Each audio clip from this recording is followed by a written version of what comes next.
I see one question. Did age play a factor in the timing of your marriage? Did you feel pressured? I don't know who that's Oh yeah. but I think that's a good question about age. I mean, I definitely know I got married when I was almost 32. I was 31. And my parents were certainly pressuring me to get married sooner. I think there's just something about wanting to settle your oldest, especially, and make sure they feel like then they don't need to think about it. But it didn't really factor into the timing of our marriage. I just always told them, you want me to get married once, just wait for me to find the right person. If you don't want me to get married a bunch of times, so let's not rush this. I don't know how it was for you guys. Yeah, so I was oh gosh, let me do the math really quickly. I was 35 when we got married. So you can only imagine how my Indian parents and entire family really was. And in addition to pressuring me, at some point they just turned to pressuring my husband. And he took it in good, and just because he's very good nature, he took it in stride. But I did not rush to marry him because I felt pressured. But overall, once my family saw that I was in a good and happy relationship, there was certainly a lot of pressure. Hafiza, obviously, we know that your family was taking you to India. Yeah, I started the Rishta hunt at 18, so I was 20 years old. Right. On the other hand, now my journey is done with my children, and I've got an empty nester, and I'm not that old. So having my children young uh, it was so hard, but somehow everything is harder now. I do that. That seemed hard. So I'm happy that it's over. So the traditional path sometimes has benefits of getting married early and having children early, and then for the last 4 years, my husband and I travel, or we used to be able to travel. Yeah, I know we all miss that. For Anu and Rupa, I know this is a marriage talk, but if you just want to briefly hit on how have you raised your children with the different cultures? Oh, go ahead, Rupa.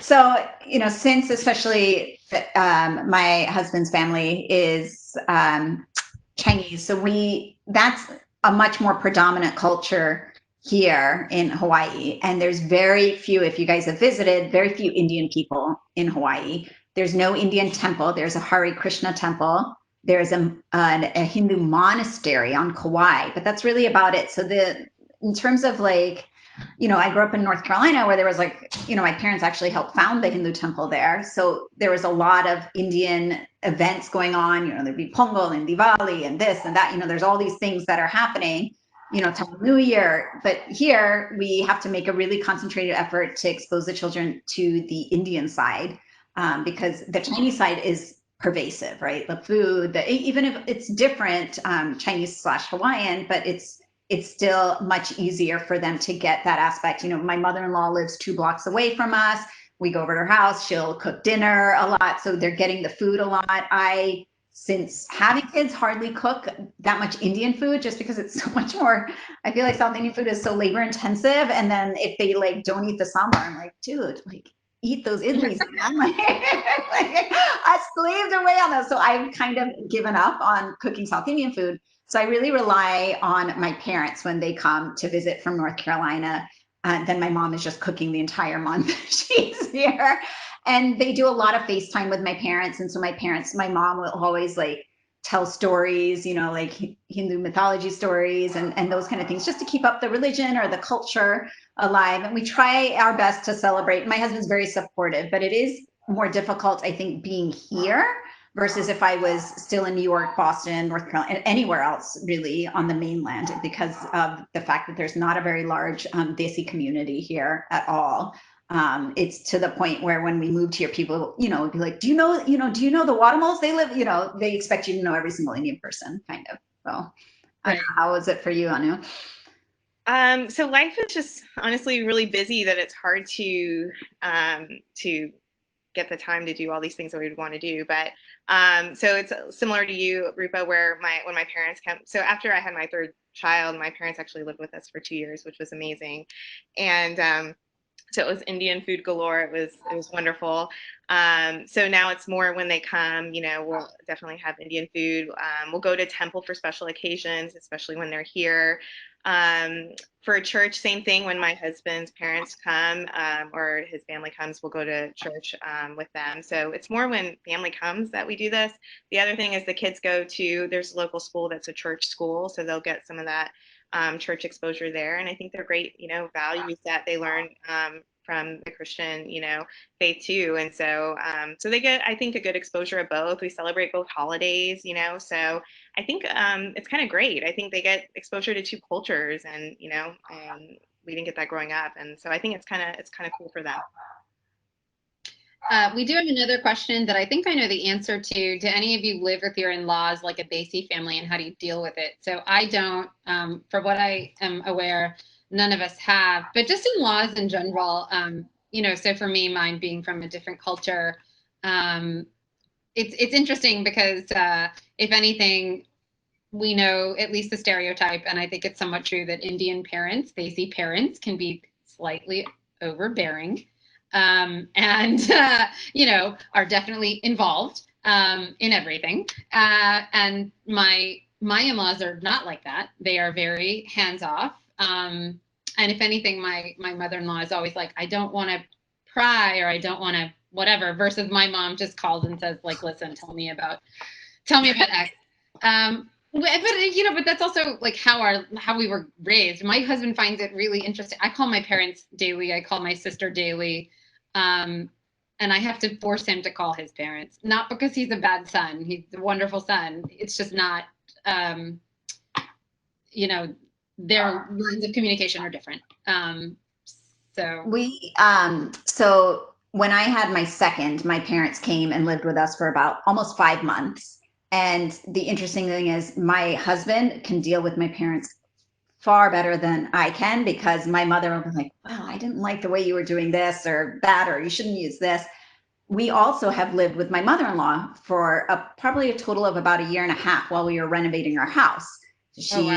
My father-in-law had passed away. She has this huge 5-bedroom house 2 blocks away. So we took over like an entire wing. And that was far easier for me than living with my own parents, because again, even though she is Asian, but it's very, like, oh, we're here.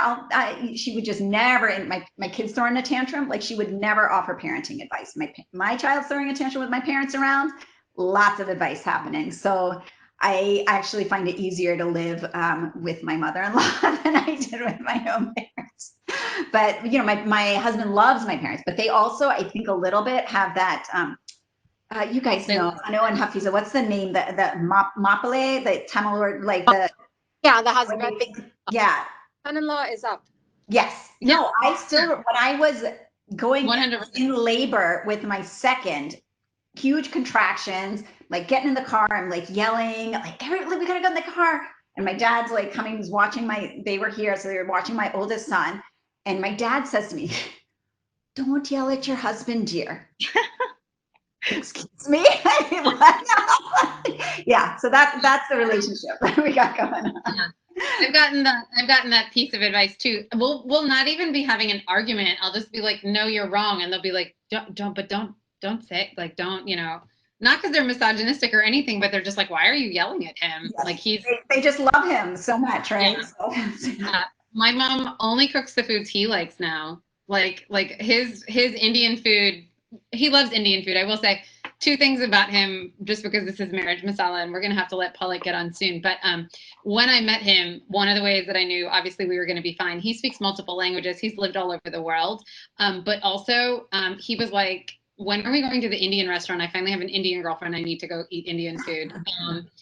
And also, I was like, actually, I don't go to Indian restaurants. But secondly, he doesn't like mango pits. And I think any Indian knows that the mango pit is the best part. So I love being in a relationship with someone that doesn't like the mango pits, because I never have to fight over one. I mean, we can let you finish up with that question about your in-laws. And then we might just have to answer the rest of the questions via text. Also, stick around. I will put that link for the yoga class in. So if you'll hang out for that, we'll be able to to enter that in for you. Any last thoughts, and then we'll let Pollock take over with the plant-based. I mean, I would just say that my husband works a lot in late hours, and so I'm alone with the kids a lot. So whenever anybody's here, I'm so happy. Like the in-laws, whoever, uncles, aunts, I don't care. It's a relief. It's extra hand and help. So so I love that. And I had a similar experience, Rupa, too, where if my husband and I disagree on something, my husband's always right. He's like the golden person in the room all the time. And I'm like, I'm, a physician too. I have an input here too, but it's like as if that doesn't exist, which is like so funny.